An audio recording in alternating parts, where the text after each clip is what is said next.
El siguiente ponente es el caso de Marcelo Gullo Modeo. Un aplauso, por favor.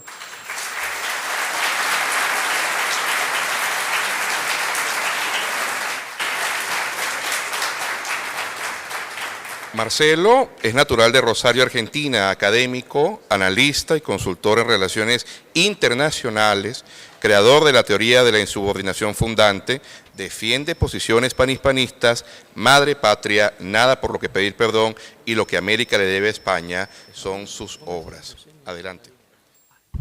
Buenos días. ¿Se escucha bien ahí? Porque se acercaba mucho el micrófono. ¿Está bien ahí? Lo dejamos ahí, no lo tocamos más. Primero le pido disculpas porque la mañana no es mi fuerte, ¿eh? Tenías que escuchar a mi amigo y que está acá presente, que ha hecho el excelente documental y está haciendo uno nuevo, y José López Linares, y nada, me quedé dormido.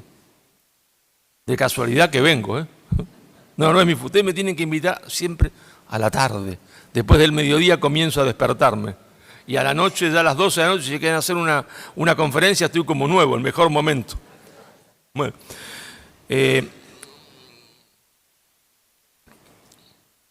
algunos rostros los conozco, otros los veo por primera vez. Primero, entonces, muchísimas gracias a todos los que insisten en estar presentes una y otra vez y a los nuevos por estar acá. Hace 3 años publiqué Madre Patria. Yo no tenía la suerte de tener los amigos que tengo ahora en España, como Miguel de Bertodano, como mi amigo Borja Díez de Rivera y tantos otros, ¿no es cierto?, que podría nombrar, y si queriendo nombrar a todos cometería la injusticia de olvidar a alguno. Ese libro, mi primer libro, Madre Patria, tiene una afirmación. La afirmación es: España es nuestra madre, ¿no? Eso dicho en boca de un hispanoamericano argentino sin sangre española, sin una continuidad sanguínea con ninguno de los que llegaron en la conquista para hacer la conquista de España, ni tampoco con ningún español que haya emigrado después, porque mis 4 abuelos son italianos, 2 de Sicilia y 2 de Lombardía, 2 sicilianos y 2 lombardos. Uno de ellos, de apellido Castro Giovanni, que quiere decir Juan Castro. Yo siempre gustaba decir que quizás era un Juan Castro que había acompañado al gran capitán en sus aventuras y expediciones y sufrimiento por Italia, había conocido una hermosa señorita italiana, como las que hay en el sur de Italia, y se había quedado ahí enamorado y había ya tenido su descendencia ahí. Pero lo cierto es que yo no tengo sangre española de forma directa, por lo menos, salvo que uno considere que el sur de Italia era España, lo cual no es desacertado. Después vino Nada por lo que pedir perdón. Si en el primer libro yo decía España es nuestra madre, bueno, no todas las madres son iguales. Hay algunos que tienen suerte de tener buenas madres y otras que son a veces un poquito indiferentes, ¿no? Y otras que son malas madres. Bueno, es así, es parte de la naturaleza humana. Con decir que España fue nuestra madre no decimos nada, sino decimos que fue una buena madre. Y porque esa madre puede cometer, aún siendo buena, errores con uno. Bueno, porque son humanos las madres, ¿no? Aún con cariño puede cometer errores. Y entonces, en el segundo libro, que se llamó Nada por lo que pedir perdón, yo digo, España es nuestra madre, sí, pero aparte no tiene nada por lo que pedir perdón, porque en realidad no cometió con nosotros ningún agravio ni ningún error. Ninguno. Así que pedir perdón no tiene. Pero en realidad, una madre puede ser madre de uno, no tener nada por lo que pedir perdón, pero no haber sido tan buena madre. No tener uno mucho que agradecerle. Y el tercer libro, Lo que América le debe a España, yo digo, no, es nuestra madre patria, no tiene nada por lo que pedir perdón, pero aparte tenemos mucho que agradecerle, porque fue una muy buena madre. Pero esa madre, como todas las madres, no nació de un repollo, ¿no? Ni por arte de magia. Los pueblos tienen una continuidad histórica, que muchas veces desconocen o olvidan. Y entonces la primera parte del libro me pregunto, y quiero que ustedes se pregunten, ¿de dónde venimos? Porque los pueblos que no saben de dónde vienen no saben a dónde van. O mejor dicho, van hacia el lugar donde otros quieren que vayan, que no suelen ser el lugar que los pueblos tienen que ir para su felicidad y para su grandeza. Y entonces nosotros, todos nosotros, venimos de Atenas, venimos de Roma y venimos de Jerusalén. Cuando estuve en mayo, junio del año pasado en España, me di un gusto que quería darme hace muchísimo tiempo, ir a Constantinopla, hoy llamada Estambul, pero está llamada Estambul a partir del año 1930, siempre se llamó Constantinopla. Es una parte de la falsificación de la historia para hacer olvidar que era una ciudad cristiana robada por el Islam, capturada y robada por el Islam, porque la iglesia más importante del mundo cristiano hasta la construcción de San Pedro fue siempre la Basílica Santa Sofía, convertida después en mezquita. Bueno, estuve ahí en Santa Sofía, que era lo único que yo quería ver, no me interesaba ver de Estambul más que eso, de Constantinopla más que eso, Santa Sofía. Y a los 3 días, después de haber algunas otras cositas, estaba con mi esposa, partimos rumbo a Atenas, ¿no? Un avión de Constantinopla a Atenas. Y cuando llegamos a Atenas, los dos nos miramos y dijimos, ya estamos como en casa. Ya nos escucha a las 5 de la mañana la presencia del llamado a la oración, constante 5 veces por día. Ya no hay esa falsa amabilidad, que es la amabilidad falsa de quien quiere venderle a uno algo, pero que en el fondo se entiende, los ojos delatan, que lo consideran todavía a uno un enemigo, solo amable para vender cositas. Ya cuando llegamos a Atenas, estábamos como en casa, pero era la casa de unos primos, pero ya sin conocer una palabra de griego ni entender su grafía, porque tienen otra forma de escribir, la forma de escribir cirílica, el antiguo alfabeto griego, ya estábamos casi como en casa. Las guías reconocían claramente quién era el enemigo anglosajón, el imperio maometano. Y después de estar un par de días por Grecia, tomamos un avión para ir de Atenas a Nápoles, ¿verdad? La caótica ciudad de Nápoles. Y cuando llegamos a Nápoles, nos miramos los dos y dijimos, ya estamos en casa, ¿verdad? No solo porque es el mismo lío que en casa, ¿no? O mayor, porque si hay algo que reina en Nápoles es el desorden, ¿verdad? Entonces pasan los semáforos en rojo y cuando alguien le dice algo dice, pero era un rojo tenue, no era un rojo fuerte, por eso pasé, estaba tenue el rojo. Pero ya en Nápoles uno estaba en casa. Sí, claro, si uno no sabe italiano con alguna dificultad, ¿no? Pero estando en Nápoles ya estábamos en casa. Después volamos de Nápoles a Palma de Mallorca. Y cuando llegamos a Palma de Mallorca nos miramos y dijimos, ahora sí, ya no hay ninguna duda de que estamos en casa. ¿Está? A pesar de que ella es nacida en Lima y yo nacido en la ciudad de Rosario, a 14.000 kilómetros de Palma de Mallorca. Es decir, nos fuimos acercando de dónde a dónde, de donde nació nuestra cultura. Nuestra cultura nace en Atenas, porque es en Atenas donde nosotros aprendemos a separar la superstición, ¿está?, de la realidad, donde el hombre aprende por primera vez, gracias a Sócrates, después a Platón y Aristóteles, la diferencia entre la sustancia y el accidente, hoy le llamarían forma, entre sustancia y accidente. Hay mesas rectangulares como esta, de muchas patas, mesas cuadradas, mesas redondas, mesas negras y mesas blancas, Sin embargo, todos son mesas. ¿Por qué? Porque la sustancia es la misma. Uno reconoce una mesa. A pesar de que la mesa es negra, blanca, amarilla, 4 patas, 5 patas, cuadrada, triangular, redonda, uno dice, eso es una mesa. Porque hay una sustancia, algo que lo hace ser una mesa. Y después está el accidente, tiene 3 patas, 4, 5. La hispanidad es la sustancia. Claro, es un estilo de vida que depende de una escala de valores, porque el estilo de vida de uno, su comportamiento, depende de una escala de valores que siempre deriva de una fe fundante, siempre.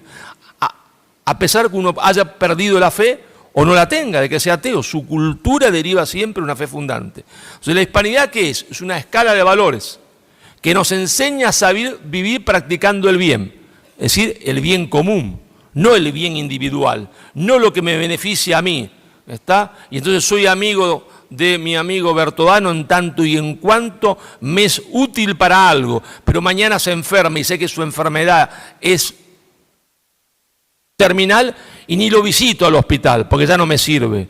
Así se comportan los otros, porque el estilo de vida depende de una escala de valores, pero es un estilo de vida que nos enseña a saber vivir practicando el bien y algo que hoy es políticamente incorrecto, y a saber morir con dignidad cuando ese bien no puede ser practicado.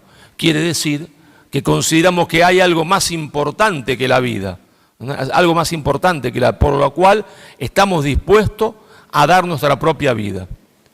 Pero esa hispanidad es una sustancia que tiene accidentes, es como la mesa, cuadrada, redonda, triangular, 4 patas, 5 patas, blancas, la mesa, o negra, o amarilla, o india, y entonces no hay extranjero, no hay hispanoamericano que sea extranjero, sea indio, negro, mestizo, mulato, en tierra de Isabel y de Fernando, porque para nosotros nos interesa la sustancia, no el accidente. El accidente es que sea un poquito más negro o menos negro, más blanco o menos blanco, más indio o menos indio. Todos son hispanos, todos son españoles. Y esto lo cuento en la primera parte del libro, de dónde venimos. ¿De dónde venimos? Venimos de Atenas y de Roma. Atenas nos enseñó a pensar, diferencia entre sustancia y accidente, y Roma nos da algo fantástico. A nosotros la lengua, porque esta lengua no es otra cosa que un derivado del latín. Si no, no estaríamos hablando esto, estaríamos hablando árabe o otro idioma. Pero nos da también el derecho. Es con Roma por primera vez que el hombre está sujeto a vivir de acuerdo al derecho de todos los hombres, el que manda y el que obedece. Roma nos da el derecho. Y el derecho romano es el que rige hasta el día de hoy, con pequeñas modificaciones, y cada vez que se lo modifica es para mal, porque inventan nuevas leyes que creen con esas leyes que pueden borrar la sustancia. Está la sustancia, para decir se entiende que el deseo determina la sustancia, y el deseo no determina la sustancia es lo que es, independiente de mi deseo. Esto es una mesa independientemente de mi deseo. Mi deseo puede ser que el gallo sea gallina, que la gallina sea gallo, no cambia nada. No cambia absolutamente nada. El gallo sigue siendo gallo y la gallina sigue siendo gallina, porque la sustancia no depende del deseo por más que una ley la consagre. Pero cuando las leyes consagran que el deseo determina la sustancia, estamos a la puerta de una dictadura, porque se ha terminado la razón. Se ha terminado la razón y se ha terminado el derecho. Los que nos dio Roma y nos dio Atenas. Pero Roma y Atenas eran imperfectos. Imperfecto, entre otras cosas, porque era un mundo donde existía la esclavitud, se basaba en la esclavitud. No se le puede pedir a los romanos que piensen distinto, a los griegos que piensen distinto. Y entonces aparece, se entiende, aparece el nacimiento en Belén de Judá, de un personaje, para nosotros o para algunos, verdadero hombre y verdadero Dios, para otro no, que va a cambiar la historia de la humanidad. Aparece el cristianismo, que va a purificar a Grecia y a Roma. Va a extirpar, se entiende, de Grecia y de Roma los errores, y va a continuar con lo mejor de Grecia y Roma. Esa es la segunda parte, ¿no es cierto?, del libro. Pero claro, ya el Imperio Romano se cristianiza, empieza a cristianizarse. Nace la cristiandad oriental, porque la mayoría de los cristianos estaban cerca de donde había nacido Jesús, lógico. Cerca se entiende de Belén, de Jerusalén, de Nazaret. La expansión de los 12 apóstoles es primero en lugares que le quedan más cerca, pero ¿cómo podía ser de otra manera? San Marcos hace el evangelista cristiano Egipto. Y entonces en la tercera parte, digo, porque nos preguntamos quiénes somos, de dónde venimos. ¿Y de dónde venimos? Venimos de una voluntad de ser. Una voluntad de ser. Ustedes ahora también tienen una voluntad. Una voluntad que los lleva a venir hasta acá. Algunos vienen de Canarias, otros escuché que venían de Barcelona, otros de Valencia. Es decir, hay una voluntad de hacer algo. Se tienen que tomar un avión, algo hay que hacer, hay una voluntad, gastar su dinero. ¿Una voluntad de qué? De estar. Pero hubo un momento de la historia de España que hubo una voluntad de ser. Sin esa voluntad de ser, hoy ustedes ni yo estaríamos acá. Y quizás gran parte de Europa no estaría donde está. Una voluntad de ser y de seguir siendo cristianos, que en ese momento era sinónimo de español. En un lugar recóndito del norte de España, unas cuevas, una pequeña montaña, que fue Covadonga, la batalla de Covadonga. No importa, como dicen, porque los historiadores progresistas siempre quieren buscarle, se dice en Argentina, la leche al huevo. ¿Está? No importa si eran 20 contra 2000, 20 contra 200, 2000 contra 20.000, ¿qué corno me importa? No importa eso. Ellos ponen los detalles para confundir la sustancia. La sustancia es que hay ahí un grupo de hombres que tiene la voluntad de ser, de seguir siendo lo que son y de no ser parte del imperio islámico. Y esa voluntad de ser hace que hoy exista España. Sin esa voluntad de ser, hoy esto sería como Egipto y como Argelia, y yo de las hermosas mujeres que están acá, que he visto muchísimas, lindísimas, solo vería los ojos y estarían hablando árabe y yo posiblemente usando un traductor si es que me hubiesen dejado venir a decir algo, cosa que es bastante improbable.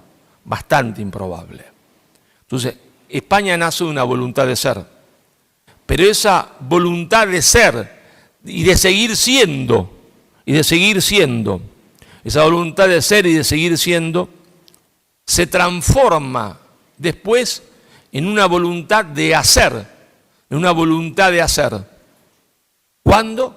Cuando un paisano mío, Cristóbal Colón, se topa con América.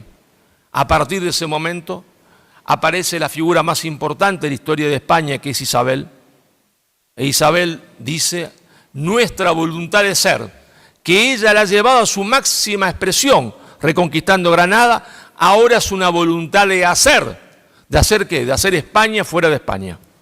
Los que están ahí no serán, se entiende, no serán esclavos. Pero ustedes dirán, qué tontería, mire qué cosa tan banal que dice. Banal, un corno. En ese momento el que ganaba una guerra contra otro lo hacía esclavo. Ustedes se olvidan porque no estudian más historia, porque no le hacen estudiar historia ya de hace muchos años. Le preguntaba a los amigos anoche, ¿y qué estudiabas vos cuando estabas en la escuela secundaria? Algunos estaban en la década del 60, otros en el 80. Los del 60 estudiaban más que los del 80 y seguramente mucho más que los del 90.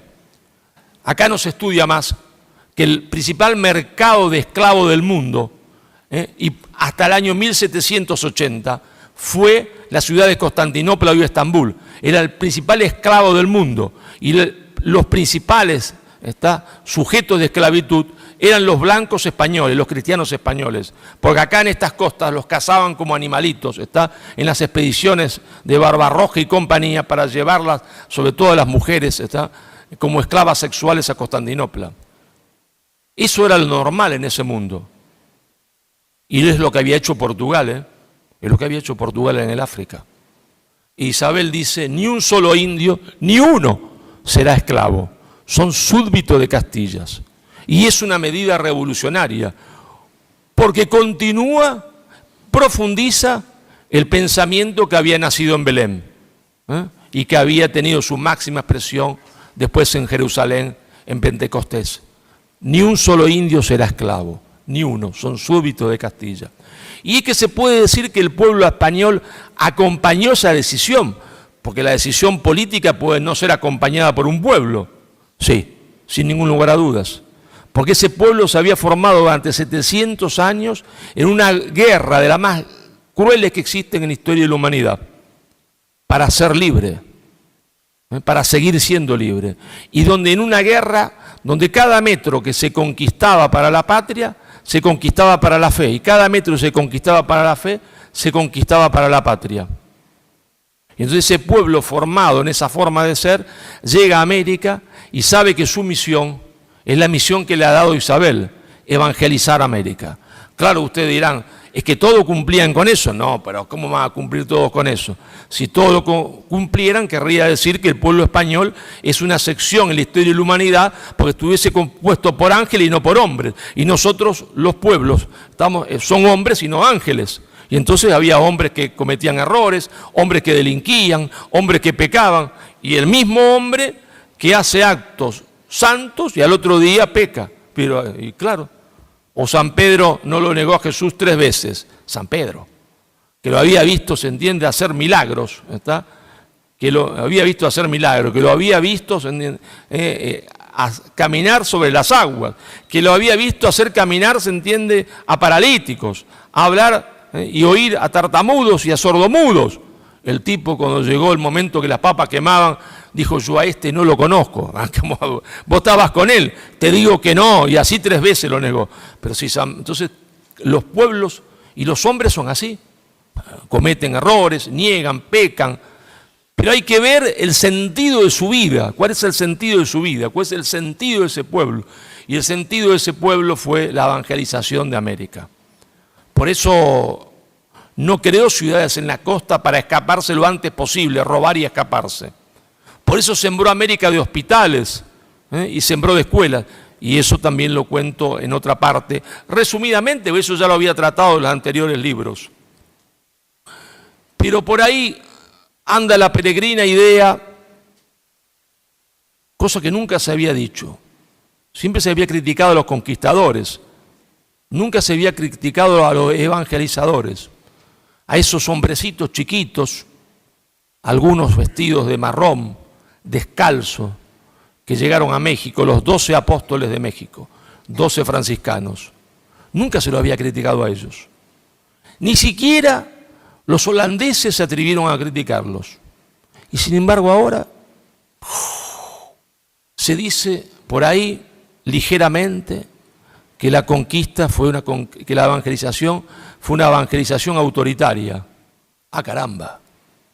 Así que esos 12 miserables que comían lo que comían los indios, que estaban descalzos, que dieron su vida por los indios haciéndoles hospitales, que le enseñaron a escribir en su propia lengua, que le dieron su propia gramática, eran autoritarios, que la fe fue impuesta.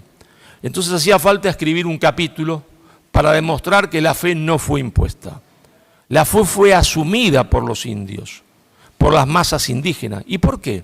Porque lo que se les oculta a ustedes y fundamentalmente a los muchachos más jóvenes, que América antes de la llegada de España no era un Edén, un paraíso donde nosotros los americanos estábamos desnudos porque no teníamos, se entiende, pudor y estábamos muy haciendo el amor libre todo el día, comiendo mangos, se entiende, chirimoyas y frutas tropicales, pasando la barba porque no trabajábamos y era un mundo feliz. Eso es un cuento. No estábamos haciendo el amor libre y comiendo mango.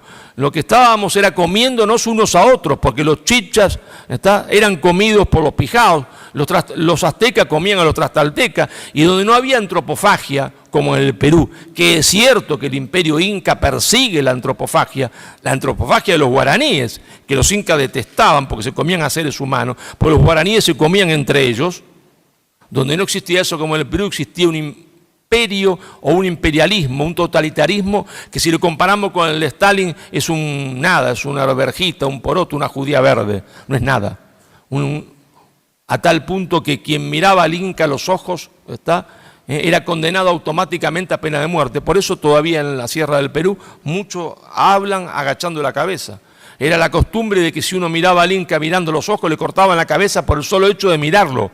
Cuando Pachacútec murió, lo enterraron con 5.000 niños vivos. 5.000 niños vivos. ¿Y quiénes eran? Quechua, no, de los pueblos que ellos dominaban. Por eso cuando llegó Pizarro, que había hablado con Cortés, claro, había hablado con Cortés en el monasterio de la Rábida, y habían estado los dos de rodillas rezando, los dos. Le dijo el secreto de la conquista de México. La conquista de México no la había hecho él, porque no había sido una conquista, sino una liberación. La conquista y liberación la habían hecho los indios tlaxcaltecas, cansados de que se los coman, de que se coman a su hijo, a su madre, a su padre, porque los aztecas mataban 20.000 personas por año.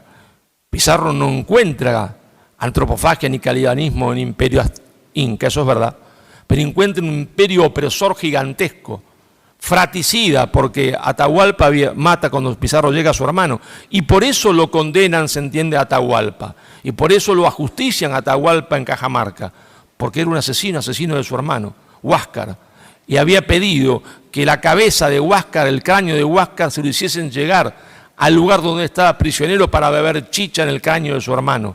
Por eso la justicia Pizarro hizo bien ajusticiarlo. 1 y 100 veces habría que haberlo ajusticiado a Atahualpa, 1 y 100 veces, porque era un fratricida, había mandado asesinar a su propio hermano. Entonces, la mitad del imperio que estaba con Huáscar estaba con Pizarro. Y todos los otros pueblos que habían sido dominados brutalmente por los incas estaban con Pizarro. Entre ellos los huancas, que estaban en lo que hoy es la ciudad de Huancayo, 5.000 metros y pico de altura. Yo no voy nunca porque la altura me hace mal. Hablo con los huancas cuando bajan a Lima. Entre ellos con mi suegro, que era indio huanca, y que me enseñó este secreto. Odiaba a los quechuas, claro, porque los huancas fueron quienes salvaron a Lima siempre de los intentos que los hubo de rebelión de los partidarios de Atahualpa. El colchón de seguridad, la defensa de Lima, fueron siempre los huancas. Se interpusieron permanentemente para que un pequeño grupo de españoles de 400 y pico de hombres no fuese aniquilado por la contraofensiva de los partidarios del Atahualpa ya asesinado o ajusticiado. Bueno, eso está contado acá, pero está contado ¿por qué? Para decir y explicar que la cristianización no fue una cosa que se le obligó a nadie a hacerse católico. Pero ustedes dirán, bueno, Marcelo, ¿usted cómo lo comprueba? Bueno, lea el libro, pues si le cuento todo el libro, después no lo compran. Que me pasa siempre. Me encontré uno que una vez que me dijo, doctor, ¿para qué voy a comprar el libro si usted habla tan bien? Y lo escucho en tantas conferencias y cosas que no hace falta comprar el libro. Yo dije, vete, me va a fundir. O el que se funde soy yo mismo, no tengo que hablar más. No me quieren comprar el libro y yo de qué vivo. Bueno, en realidad no vivo los libros porque el autor es siempre explotado por el complejo, no le echo la culpa a mi editorial, es todo así. El autor gana el 10% del libro, la editorial el 60% y el librero el 40%. ¿No? Pero hacía falta demostrar que la evangelización no fue una evangelización autoritaria e impuesta. ¿Y cómo se puede demostrar? Muy sencillo, porque nadie da su vida por algo que no cree. Nadie da su vida por una fe impuesta. Nadie. Salvo que esté loco, ¿no? La mayoría de la gente no está loca. Los pueblos, en la mayor parte, no están locos. Nadie da su vida por una fe que le fue impuesta. Y ahí relato cómo ya los primeros indios cristianos fueron martirizados por los otros que no se habían todavía convertido. Si daban su vida, eran mártires de la fe, porque se les daba la gana, porque creían que era la nueva buena, la nueva fe, la verdad revelada. Daban su vida porque se les daba la gana, porque tenían fe. Pero después relato, para mí una parte importantísima y muchas veces desconocida en España, que es que en 1927 el pseudo gobierno mexicano, porque en realidad de gobierno tenía poco, y de mexicano menos, porque respondía a las órdenes de Moscú y de Washington, servía a dos señores al mismo tiempo, dice Carlos Pereira, historiador mexicano.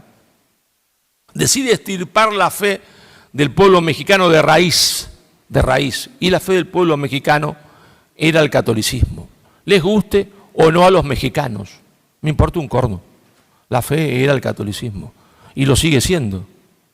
Y entonces cuando ese gobierno pseudo-revolucionario, que de revolucionario tenía el nombre, decide extirpar la fe del pueblo mexicano, no son las clases altas las que salen a pelear a la calle, ni las clases medias, ni los criollos, ni los más blancos de México. Son las masas indias, indígenas, las que agarran un machete y un fusil y van al monte y a la montaña para resistir al gobierno pseudo-mexicano, para evitar que le quiten su fe, y van al monte y a la montaña al grito de ¡Viva Cristo Rey! ¡Viva la Virgen de Guadalupe! ¡Viva Cristo Rey! ¡Viva la Virgen de Guadalupe! Por eso esa resistencia armada contra el pseudo gobierno socialista mexicano se llamó la Revolución de los Cristeros. El ejemplo de los cristeros arrastró después a las clases medias y clases altas, porque las señoras de la Ciudad de México, que no podían dejar su casa e ir a combatir, vendían sus joyas para juntar dinero para el ejército cristero. Y entonces fue un movimiento no clasista, sino policlasista, donde todo México participó, desde las mujeres que estaban ahí, que eran esposas de aquellos que mandaban matar al pueblo mexicano, ellas vendían sus joyas para auxiliar al ejército cristero. Y porque las monjas llevaban provisiones y medicamentos al ejército cristero, y llevaban información de un lado a otro para que no fuesen sorprendidos. Y fue un ejército victorioso, año 27, 28 y 29. Solo por la traición de un nuevo OPAS fueron vencidos. No de todos los obispos mexicanos que lo estaban apoyando, no del clero que lo estaba apoyando, tampoco traición del Papa que lo estaba apoyando. Y ahí relato lo que el Papa emocionado dice de los cristeros, viendo la revolución cristera en Roma. Siempre aparece un traidor, uno que traicionó al Papa y que traicionó al propio pueblo mexicano, a los obispos mexicanos y fundamentalmente a los cristeros, porque les hizo firmar un acuerdo de paz para que inmediatamente entregaran sus armas y después el gobierno mexicano los mató a todos, cometiendo un delito de lesa humanidad, igual que hicieron los nazis, que no prescribe y que no va a prescribir nunca. Esos fueron una manga de asesinos, ¿verdad?, que mataron personas indefensas. Pero como la Revolución Mexicana estaba pintada de rojo para la exportación, cuando hacía sufrir a su propio pueblo adentro, porque era una oligarquía disfrazada de socialista que se enriqueció en la Revolución, y que cuando ya el marxismo se acabó y la Unión Soviética se acabó, se reciclaron, se entiende, lo que habían sido siempre pro-norteamericanos. No pasó nunca nada, nadie lo juzgó. Pero entonces relato la Revolución Cristera para que ustedes vean que ahí sí hay un ejemplo real y contundente de que la fe no fue impuesta. Nadie da su vida por algo que le han impuesto. Y las masas indias mexicanas, los más zaparrastrosos de México, los más miserables de México, que eran las masas indias campesinas, salieron al monte, machete en mano, fusil en mano, para defender su fe. Bueno, después termino con un último capítulo, que tampoco se los tengo que contar todos, sino ya dicen, no hace falta comprar el libro, que es sobre los Estados Unidos. Y ustedes dirán, ¿por qué se le ocurre hablar de Estados Unidos? Seguramente el pobre de Marcelo, ¿no?, que le gusta tomar su vinito de noche y de mediodía también, habrá estado motivado por Dionisio o Baco, por el dios Dionisio o Baco. No estoy motivado por eso, ni tampoco es que el golpe que me dieron en la cabeza el 7 de febrero y la paliza me arruinó el cerebro. Algo me lo debe haber arruinado, pero no tanto. Sino porque circula por ahí, sobre todo en Hispanoamérica, que nosotros somos subdesarrollados porque nos conquistó España y para colmo de males nos hizo católicos. Y entonces ya estamos fritos. Estamos condenados eternamente a ser, se entiende, salvaje, bruto y subdesarrollado. Mientras que los Estados Unidos tuvo mucha suerte, porque lo conquistaron los anglosajones, civilizados y no bárbaros como los españoles, y encima eran protestantes. Y entonces había que desmontar eso, demostrar que eso no es falso, que el origen de nuestro subdesarrollo no está en la conquista española de América, ni el origen del desarrollo de Estados Unidos está en la conquista inglesa. No tiene que ver con la cuestión cultural, tiene que ver con lo que pasó después, de la guerra supuestamente de independencia que inicia Hispanoamérica y la guerra de independencia que hizo los Estados Unidos, el camino que cada uno eligió, que fue una propuesta económica distinta. Unos se subordinaron a los ingleses, los hispanoamericanos, las oligarquías que habían hecho la independencia, ya estaban subordinadas a los ingleses y siguieron su receta económica. Y los otros que conocían a su mamá, le dijeron, mamá, te guardás la receta, porque esa receta no sirve. Vamos a seguir nuestro propio camino económico. Y eso yo lo cuento en el último capítulo del libro, dando un poco a conocer una cosa que no se conoce en España porque no está publicada, mi teoría de la insubordinación fundante. Pero bueno, no voy a contarle nada más, porque si no después ya le digo, no compran nada. Pero ahí tienen ustedes presentado el libro para que vean que es un libro distinto al segundo y al primero, porque hay otros que me dicen, Marcelo, ¿para qué vamos? Y son amigos, ¿para qué vamos a leer el segundo y el tercero? Si ya leímos el primero, seguramente se repite. Y yo acá los quiero ahorcar. Yo me mato para hacer algo distinto, y este que es mi amigo me dice que no va a leerlo porque ya leyó el primero, lo quiero asesinar. Pero no lo asesino porque los quiero más que cualquier otra cosa en mi vida, son mis amigos. Pero bueno, ahí están los 3 libros, ahí se cierra la trilogía, empiecen con el que quieran. Se puede empezar con el último, con el segundo, con el primero, claro que si van en orden mejor, pero si no da igual. Pero esto nosotros, como no lo hace mi amigo Alberto Gil Ibáñez y mis otros amigos, como Manuel Roca Barea, que escriben, y nosotros no lo hacemos para ganar dinero, porque con esto se pierde dinero. Esto lleva más de 20 años escribirlo, porque no hay que contar el tiempo que uno escribe, sino el tiempo que utilizó para formarse. Esto es un pésimo negocio. Nosotros lo hacemos para que ustedes tengan una herramienta en sus manos. Pero esa herramienta en sus manos sirve en tanto y en cuanto ustedes la estudian y como una buena nueva, la propagan. Le dan el libro a otro, el mismo, o le regalan otro, o se lo piden y se lo vuelven a regalar a otro. En tanto y en cuanto, no mi libro, el libro de todos los otros amigos que quizás son mucho mejor que el mío. Y ustedes entonces lo van propagando y difundiendo. Es un material para ustedes, no para nosotros. Y sobre todo para los más jóvenes. Y me dio mucha alegría porque estaba subiendo por el ascensor y me encontré con un grupo de muchachos, un español y 4 ecuatorianos. Y casi me caigo desmayado. Primero eran jóvenes, después venían de Ecuador. Y estamos salvados. Quiere decir que lo que estamos haciendo está empezando a dar sus frutos, porque muchos de los que estamos acá ya tenemos billete de ida, pero no de vuelta, Vamos a partir. Y faltará más o menos tiempo, pero nosotros tenemos que apuntar a los más jóvenes, a los que todavía le queda mucho tiempo para comprar el billete de ida y no de vuelta, porque si logramos convencerlos a ellos, entonces habremos logrado nuestra victoria final. Si no logramos convencerlos a ellos, ¿verdad?, que son los más jóvenes, que son los que nos van a seguir, no habremos logrado nada. Muchísimas gracias.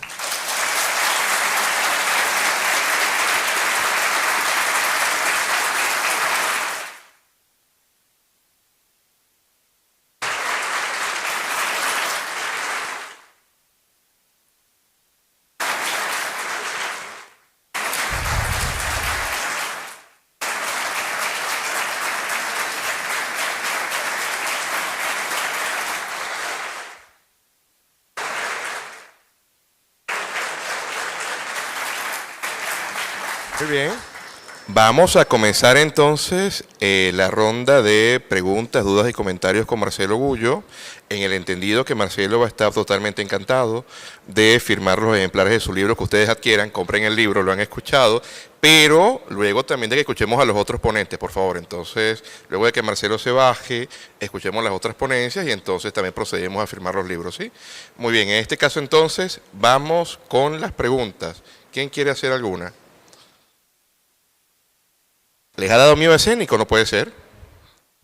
Ah, por allá. Ya, espere el micrófono, por favor.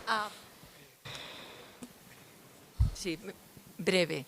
En el segundo libro, su prólogo lo hace la presidenta de la Academia de Historia Española, Carmen Iglesias, lo cual es un respaldo muy importante porque entiendo que ella representa, al menos parcialmente, una línea de pensamiento dentro de la Academia de Historia. Entonces, mi pregunta es, ¿por qué los historiadores españoles no han prestado atención a desfalsificar la leyenda negra teniendo como hemos tenido 40 años con Franco, que podía haber apoyado. Es decir, ¿por qué se ha alargado y en la época de Franco no se dio el respaldo a los historiadores para que, no de una forma propagandística, sino de una forma académica, como entendemos que se justifica la historia o las ideas de la historia? ¿Por qué? Y ahora, en cambio, sí. Porque supongo que Carmen Iglesias, en su conversación, también se habrá preguntado por qué ha sido esta evolución. Bueno, primero, yo no soy un experto en la historia de la España franquista. Más bien, soy un preguntón. Le pregunto a mis amigos lo que pasó en ese momento, porque no es mi especialidad. Si bien intuyo algunas cosas, no me he dedicado a estudiarlo, por lo menos hasta ahora, aunque me gustaría. Claro que si lo llego a estudiar demasiado y lo publico, puedo caer, se entiende, en el pecado de estar incluido dentro de la ley de memoria histórica. Segundo es que ha habido muchos historiadores españoles, y los hay, que han hecho su aporte y su trabajo, los hubo y los hay.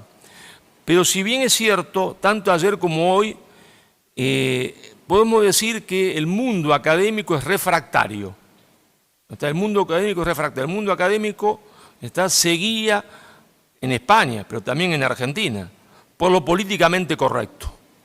Lo políticamente correcto hace y construye como un techo de cristal, como un techo de cristal, como una cárcel de cristal, donde uno sabe dónde tiene que moverse su pensamiento. No hay una pared, porque aparentemente uno ve del otro lado, porque la pared es de vidrio, es de cristal, pero uno está enjaulado. Esta es una jaula de cristal por lo políticamente correcto, y uno sabe que no tiene que pasar y romper esa pared de cristal, porque si la rompe, ¿no es cierto?, pierde sus prerrogativas dentro de la universidad. ¿No? Y yo se lo puedo contar bien cómo es que se pierde. Entonces, la mayoría de los profesores deciden, independientemente de lo que piensen, y muchos piensan como los que estamos sentados desde acá, pero dicen: Marcelo, ¿para qué voy a hacer eso? ¿Para perder el trabajo y no darle de comer a mi familia o no darme de comer a mí mismo? Entonces, siguen escribiendo siempre dentro de lo políticamente correcto. Y lo políticamente correcto es la leyenda negra, que es el huevo de la serpiente, que es la falsa historia de España contada por los enemigos de España. Entonces, hoy como ayer, la universidad refractaria, y de hecho, esta reunión no está hecha, se entiende, ni organizada por la universidad. No. Y no hay ninguna reunión de esta naturaleza, de esta amplitud y profundidad que esté organizada por el mundo académico. Todas las que se hacen son extraacadémicas, extra el mundo universitario, de lo que a algunos les gusta llamar la sociedad civil. Esa es la verdad.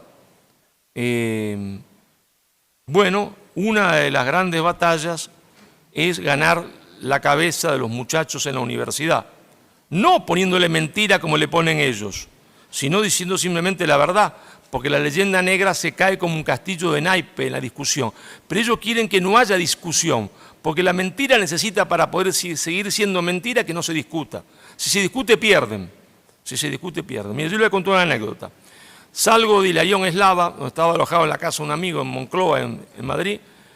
Me cruzo con una chica y me dice: ¿usted es el profesor Marcelo Gullo? Sí, le digo. Se lanzó a llorar. Digo, yo le pregunté: ¿qué te pasa? Ella contiene las lágrimas y me dice: es que yo odiaba a España. ¿Y eso? Le digo. Dice: sí, era estudiante de historia en la Complutense, madrileña, nacida en Madrid, de padres madrileños. Me dice: es lo que yo aprendí, yo odiaba a España. ¿Y qué pasó? Le digo. Dice: que ahora amo a España. ¿Y qué hiciste?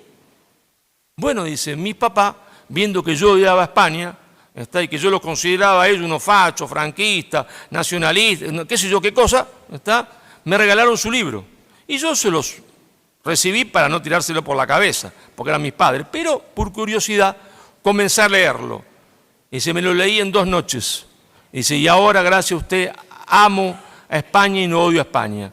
No quiere decir eso de la calidad de mi libro, quiere decir que simplemente ¿verdad? La leyenda negra es una mentira que se cae cuando uno sopla, cuando el viento, cuando el soplo de la verdad sopla bien fuerte, se cae como un castillo de naipe. Y bueno, eso es lo que tenemos que hacer para ganar a los muchachos en las universidades y que se levanten y le digan: profesor, usted es un mentiroso, como el que está en Barcelona, un renegado andaluz. Usted es un mentiroso, porque usted no es un profesor, usted es un militante político disfrazado de profesor, porque usted dice que fue igual el imperio español que el imperialismo inglés, y no hay un solo indio en Boston. Pues si mañana me voy con mi amigo José Luis López Linares a tomarnos una cervecita a Boston, y nos sentamos ahí, no haremos pasar ningún mestizo anglosajón indio de la costa este de Estados Unidos. Si pasa un mestizo será uno de los nuestros que emigró para trabajar a los Estados Unidos, porque ellos aplicaron la política del mejor indio es el indio muerto. Y ese señor anda diciendo por ahí que las dos fueron iguales, que Inglaterra fue igual a España, Inglaterra igual que Francia, y así tutti quanti fueron todos iguales. No es verdad, eso es mentira, es un mentiroso. Pero son los alumnos los que tienen que levantarse en el aula y decirle: usted es un mentiroso, usted miente. Usted habla del asesinato de Atahualpa y nos dice que Atahualpa habían mandado matar a su hermano Huáscar y beber chicha en su cráneo, que era un fascineroso y un monstruo, y que fue por eso que fue ajusticiado, con total justicia. Hasta que no hagamos eso, hasta que no ganemos eso, no habremos ganado nada. Que los jóvenes se levanten en las aulas y le digan: usted es un militante político disfrazado de profesor, que odia a España, odia la conquista española de América y que encima odia la reconquista, porque usted piensa que España no debería haber existido y que España es un error, que debería haber 4 o 5 estados en la península, y para eso trabajan ustedes. Trabajan para balcanizar España, para destruir España, para que España deje de existir.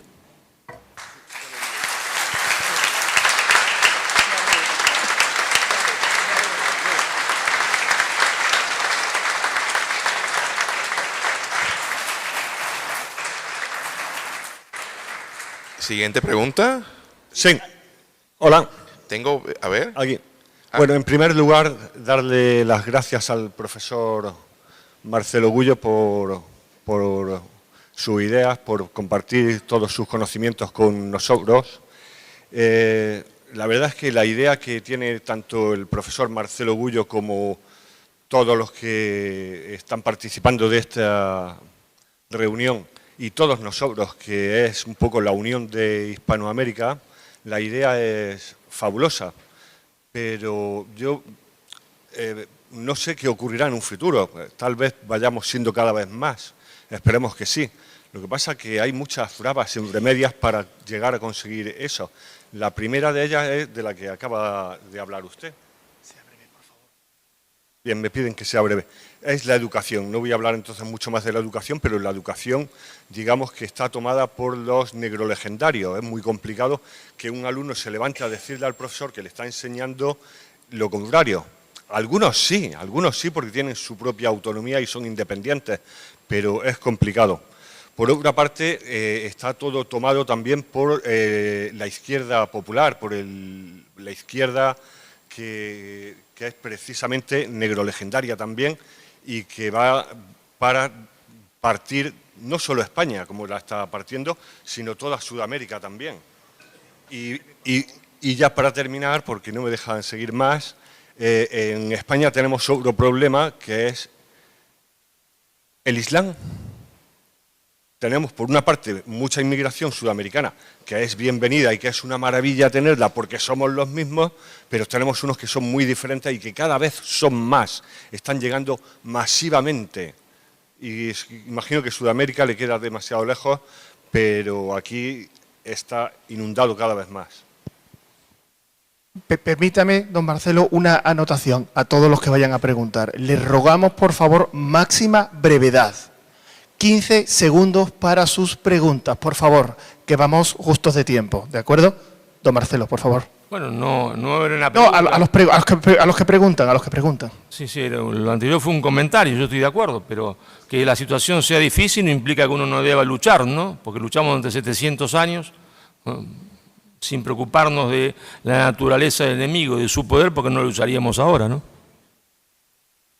Muy bien, tenemos varias manos levantadas, pero por allá ya...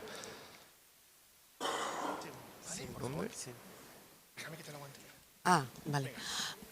Bueno, gracias por toda su aportación, por supuesto. Una observación y una pregunta.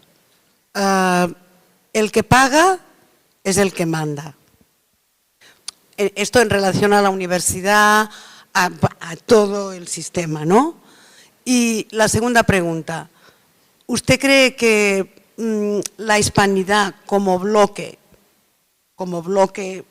dijéramos, enfrentado a otros bloques, puede funcionar en un futuro sin tener, pues, otras que, o sea, sin apoyarse en otros bloques, o sea, como bloque único? Bueno, primero el que paga es el que manda cuando no hay dignidad. A mí no me mandó nunca nadie porque me pagaron, ¿verdad? El que paga manda cuando el otro no tiene dignidad. Cuando uno tiene dignidad, se para y le dice: a mí no me mandás porque me dé dinero.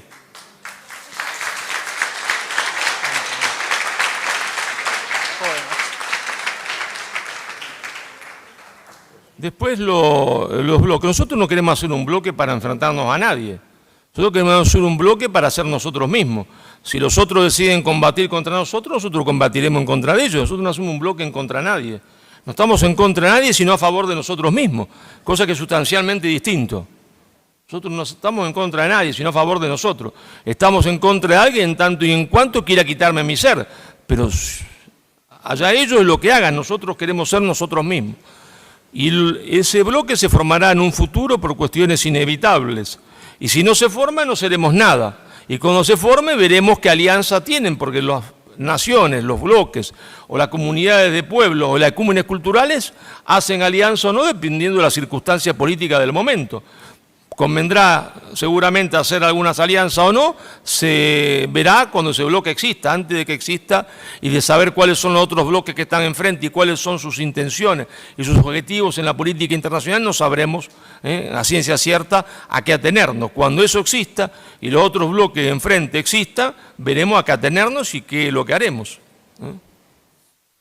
Brevedad, por favor. Marcelo, tú tienes la tesis de la insubordinación fundante, que a mí me parece esencial e ineludible para lograr cualquier cosa que sea conducente, estable, permanente. ¿Qué obstáculos, digamos, qué podemos aprender de las intentonas unitarias anteriores para que la insubordinación fundante, cuando pueda cuajar, sea estable y firme y no naufrague como los procesos de sustitución de importaciones, por ejemplo, que fueron, en mi concepto, fracasaron esencialmente porque no tenían escala? Te pregunto. Bueno, eso sería también para una conferencia aparte, mi querido amigo. El concepto de insubordinación fundante parte de la idea, ¿no es cierto?, de que la política internacional está compuesta de unidades políticas, y las unidades políticas que mayor peso específico tienen y que mayor poder tienen, mandan sobre las otras y quieren mandarles. Y que por lo tanto ese mandar sobre las otras o imponerles su voluntad no es una imposición militar o tan solo militar, ni principalmente militar, sino que es una imposición de carácter ideológico-cultural. Y que por lo tanto cualquier proceso emancipatorio exitoso pasa por una insubordinación ideológica, que es la subordinación ideológica, que es la primera cadena que lo ata y que lo hace subordinado. El huevo de la serpiente, que a nosotros nos hizo subordinados, es la leyenda negra de la conquista española de América. Cualquier insubordinación ideológica que no parta de negar primero la leyenda negra para reencontrarnos con nosotros mismos, siempre va al fracaso. Entonces, si yo empiezo una unión y la llamo ya latinoamericana, voy muerto. Muy muerto porque ya cometí un error de base, que es admitir, se entiende, la prédica de los otros sobre nosotros mismos. Porque el término Latinoamérica lo inventan los franceses, que habían siempre fogoneado la leyenda negra para quedarse con Hispanoamérica. Aunque la crease ese término el colombiano Torres Caicedo, pero Torres Caicedo estaba a sueldo de los franceses, le pagaban. Entonces, en realidad la hizo Francia, es decir, la hizo Napoleón, el segundo emperador. Entonces, la cuestión es realizar una insubordinación ideológica. De la profundidad de esa insubordinación ideológica, es decir, de que nosotros logremos desterrar la leyenda negra, logremos comprender que la fe fundante es la esencialidad, la esencia de un pueblo y que la dominación pasa por quitarnos también nuestro ser, que es nuestra identidad en cuanto a valores. Entonces, si comprendemos eso, después lo otro es cuestión de las circunstancias. Las circunstancias dirán qué grado de avance podremos hacer, porque siempre hay una relación de fuerza. Mediremos la relación de fuerza y actuaremos en consecuencia. Pero lo primero, para que sea exitoso, es sacarse de encima la subordinación ideológica que hay. En el caso nuestro, empieza, se entiende, con la leyenda negra, es decir, con la negación que tenemos los hispanoamericanos de nuestra madre patria. Sin eso no avanzaremos nunca. Brevedad, por favor.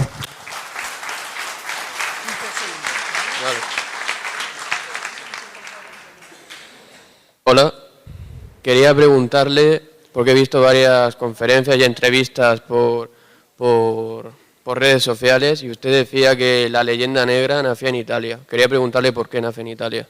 ¿Por qué?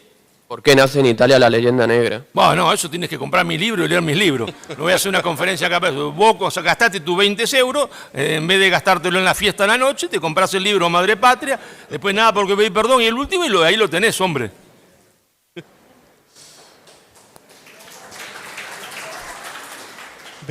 Brevedad, por favor. Gracias, profesor Marcelo. Muchas gracias por su magisterio. Muy breve. ¿Cuál es la sustancia de la hispanidad? Mi tesis, defiendo que es una muy importante parte es la catolicidad. Entonces, ¿cómo pensar la hispanidad en un proceso de secularización muy avanzado en España y en todo el mundo prácticamente? No, es fácil, tirando por la borda de la secularización.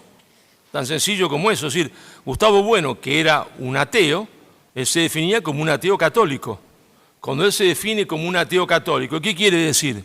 Que está diciendo que la sustancia, ¿se entiende? La sustancia de la hispanidad es el idioma, está la lengua y los valores. Por eso dice, soy un ateo católico, ¿sí? Mis valores provienen del catolicismo.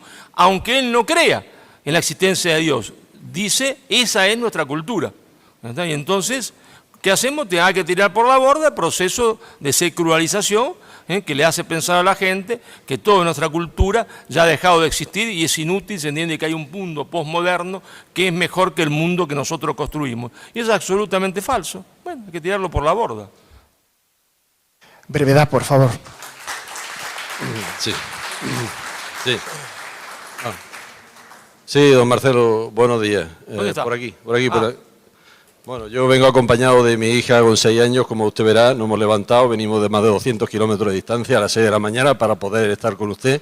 Muchas gracias. Y quería hacer una breve pregunta porque el futuro son nuestros hijos y dependerá de lo que nosotros le dé la formación que le demos y a usted le agradezco muchísimo el trabajo que está haciendo. Pero voy a hacer una pregunta muy concreta sobre el próximo domingo que me tiene muy preocupado por el futuro de su país y con respecto al posible candidato presidente que pueda ser elegido. Sobre la opinión que tiene sobre Javier Milei, sobre lo que opina sobre el general San Martín y sobre la teóricamente explotación que hicimos los españoles allí, muy mejorable la opinión que tiene Javier Milei, usted lo sabe, y si esa opinión, ese futuro presidente que así se prevé las cosas, si cree que puede empeorar las relaciones de Argentina con España, dada la opinión que tiene al respecto. Bueno, pero usted me pide un seminario, no una conferencia, imposible de resolver. Aparte, no quiero opinar sobre los candidatos, no es mi función en este momento, en esta mesa. Cada uno en Argentina tendrá el suyo, yo no tengo ninguno. Si estuviese allá, voy a estar acá, votaría en blanco, pero no es cuestión de discernirlo en esta mesa. Son preguntas y las otras son para un seminario, ¿no? Brevedad, por favor.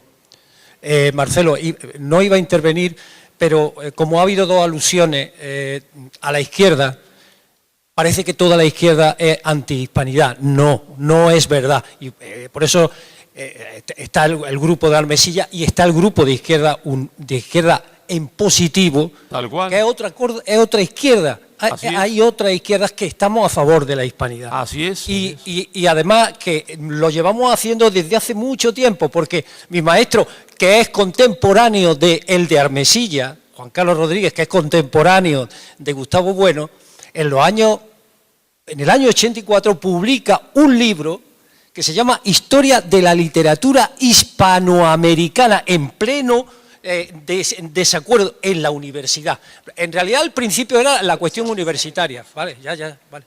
Ahí tengo que decir más. Bueno, eso es totalmente cierto, ¿no? Soy amigo de Santiago Armesilla, como soy amigo de él, y eso es totalmente cierto, porque hay una izquierda nacional y una izquierda antinacional. La antinacional está en el poder y la nacional está fuera del poder. Bueno, uno a veces se refiere a la izquierda, que es la que gobierna, ¿no? Es una izquierda antinacional. Brevedad, por favor. Vale, quería preguntarle a don Marcelo, ¿por qué a usted y a otros historiadores de su rama les llaman revisionistas en forma despectiva, ¿no? Como si fueran los revisionistas neonazis, ¿no? Cuando para mí revisionista es un halago, ¿no? Solamente quería saber eso. Bueno, no sé, allá ellos, que llamen como quieran. Me han llamado de tanta forma e insultado muchas veces que a mí me da exactamente igual. Pueden decir lo que quieran. Águilas no cazan moscas. ¿Cuántos sois? ¿Uno? ¿Tú? Venga. Brevedad, por favor. Buenos días, don Marcelo. Quería preguntarle, porque en su libro anterior, Nada por lo que pedir perdón, hace referencia a que el Tribunal de la Historia se está volviendo ahora en contra de las naciones que dispersaron la leyenda negra sobre España, como Inglaterra o Francia. Y quería preguntarle a qué se refería exactamente diciendo eso. Bueno, que me refiero que hoy aquellas potencias que toda su vida predicaron la leyenda negra en contra de España, como los Estados Unidos, como Inglaterra, ahora hay una corriente de opinión dentro de sus propios países que destruye sus propios héroes, o falsos héroes, como se lo quiera llamar. Ellos están recibiendo de la misma medicina que nos dieron a nosotros. Y si no fuese porque estamos todos en el mismo barco, me alegraría mucho de que ahora sufran lo mismo que sufrimos nosotros. La mentira histórica que gana las calles y que arruina el ser nacional de sus respectivos países. A eso me refiero. Brevedad, por favor. Sí. Con todo respeto, ¿qué opina sobre la postura del Vaticano en la figura del Papa pidiendo perdón por lo que España ha hecho? Bueno, muy bien. Yo soy un católico apostólico romano. Católico apostólico romano. Y nuestra tradición, lo que ha marcado siempre la Iglesia, nosotros consideramos la infalibilidad del Papa cuando el Papa se refiere a los asuntos de fe, a la Sagrada Fe, al cofre de la Sagrada Fe. Cuando el Papa habla de fútbol, bueno, le gusta a él San Lorenzo, a mí me gusta Newell's Old Boys de Rosario, a él le gusta, supongamos, Menotti como director técnico y a mí me gusta Bilardo. Y cuando habla en materia de historia da exactamente igual. Es como si hablase de Bilardo o de Menotti en materia de fútbol. Así que yo tengo mi opinión y él tiene la suya. Y la mía, tan válida como la de él, en materia de historia, no en materia de fe. Brevedad, por favor.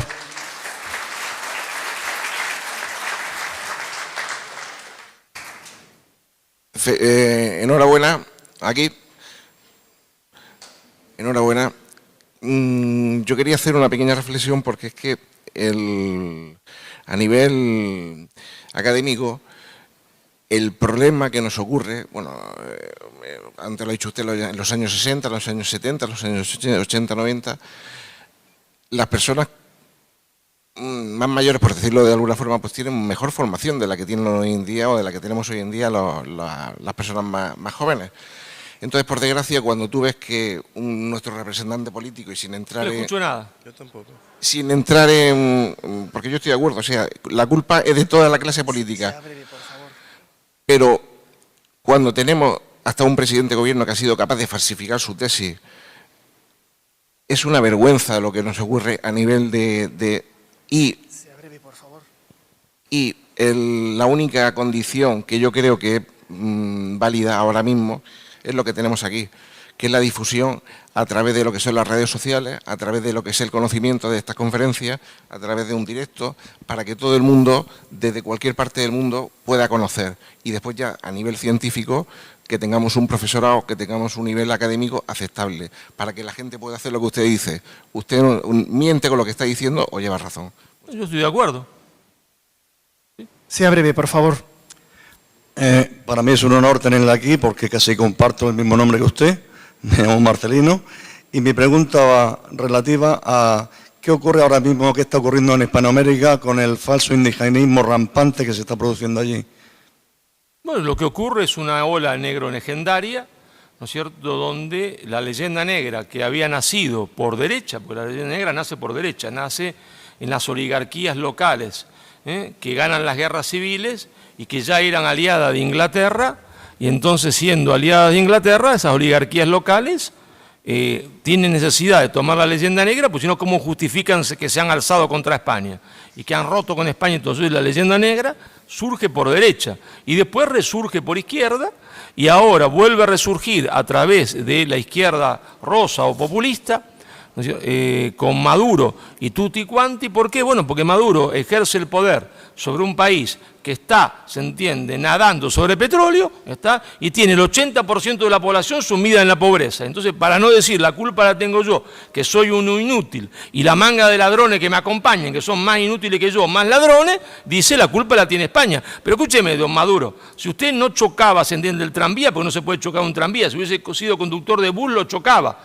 Usted ha chocado el país más rico del mundo, ha sometido, se entiende, a su pueblo a la pobreza más indigna del mundo, nadando en petróleo. La culpa de su desarrollo de Venezuela no la tiene España, la tiene usted.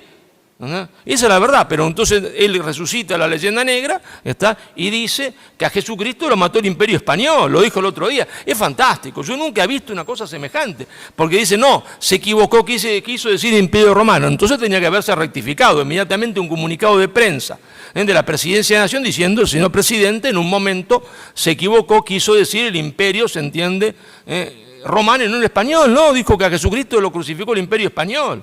Ese hombre está loco, ¿verdad? Ni siquiera se corrige.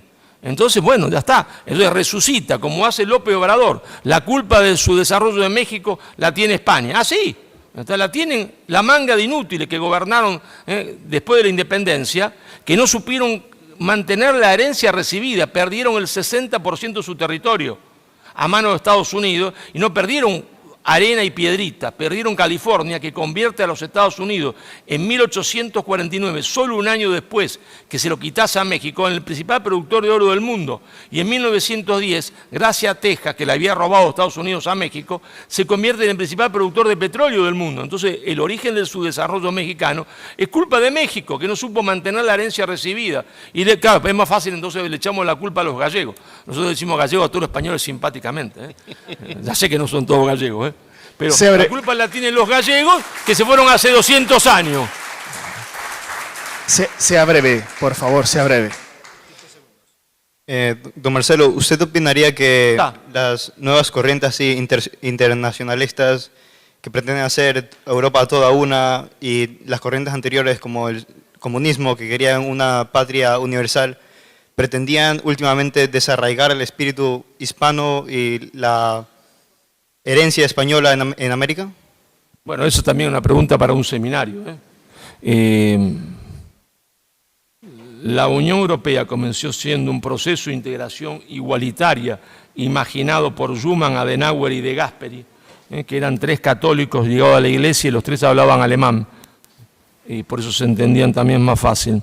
Y de un proceso de integración igualitario se fue transformando poco a poco en un proceso de integración satelital, en donde Alemania manda al resto y a su vez Alemania es mandada por Estados Unidos y Estados Unidos por la oligarquía financiera mundial, como en un gallinero que la gallina de abajo va haciendo así, defecando la gallina de arriba para la de abajo y así sucesivamente.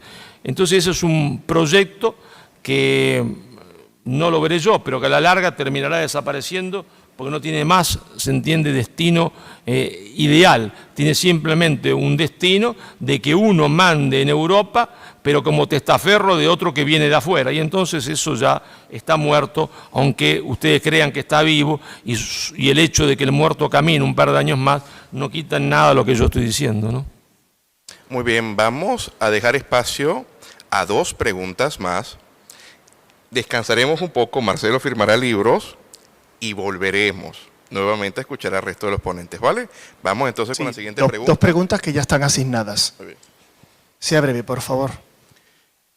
Don Marcelo, anoche pues con todas estas charlas no dormí viendo datos en Estados Unidos del crecimiento de la hispanidad.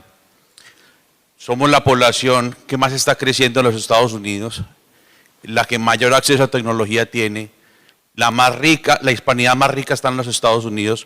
¿Usted no cree que esta hispanidad en Estados Unidos no será la punta de lanza para la reunificación hispana? Siempre y cuando mantenga sus valores, que no le pase como a algunos católicos que son en realidad calvinistas de rito católico. Entonces, cuando aparece un católico que en realidad es un calvinista de rito católico, en realidad su forma mentis no es, se entiende, la forma mentis de la catolicidad. Y a un hispano que vive en Estados Unidos, siempre y cuando mantenga su escala de valores, entonces tendrá concordancia entre su lengua y su pensamiento. Pero si solo mantiene la lengua y toma la escala de valores anglosajón basada en el utilitarismo, entonces podrá hablar el idioma que quiera, podrá ser el español el idioma mayoritario de Estados Unidos, pero su forma mentis será la forma mentis anglosajona. Entonces, si los hispanos mantienen, aparte de la lengua, la forma mentis hispánica, entonces Estados Unidos cambiará. Y si no, no cambiará nada, porque lo que habrán cambiado son los hispanos, que mantendrán la lengua, pero mantendrán la lengua con una forma mentis que no es la propia de la hispanidad, sino que es la propia del mundo anglosajón. Entonces no cambiará nada, porque ahí la lengua sería el accidente y la sustancia es la escala de valores. Entonces, si cambia la escala de valores, el accidente que es la lengua no dice nada. La lengua dice cosas en tanto y en cuanto expresa una escala de valores. Si la lengua no expresa una escala de valores, no dice nada. Última pregunta, sea breve, por favor. Claro, hola. Mire, le quería felicitar por la exposición y también quería preguntarle. En su libro Madre Patria dice con acierto que muchos referentes históricos de la izquierda, como Perón, como Evita, como Fidel, que en un momento al principio defendieron el Imperio Español. Y mi pregunta es, ¿por qué ahora ciertos políticos de la izquierda española, los cuales toman como referentes a estos, a Perón, etcétera, etcétera, critican tanto al imperio cuando sus referentes lo han alabado? Gracias. Muy sencillo, por lo que dije antes, porque hay hoy una nueva izquierda en España, que es la que gobierna, es izquierda, tiene rasgos parecidos a la anterior, pero no es la misma, y entonces esta nueva izquierda que hay en España odia a España, es decir, ellos creen que España fue un error. No solo fue un error la conquista, fue un error la reconquista, porque para ellos España no debería haber existido. Podría haber existido 3 o 4 estados, un estado musulmán andaluz en Andalucía y otro estado, qué sé yo, que hablase no sé qué corno, catalán y otro no, gallego. Ellos creen que España es un error histórico, que no debería haber existido nunca. Y bueno, como ellos creen eso, pero están gobernando un estado que existe, lo que hacen hasta inconscientemente dejar a las corrientes que creen que quieren que se parta, es natural. Muy bien.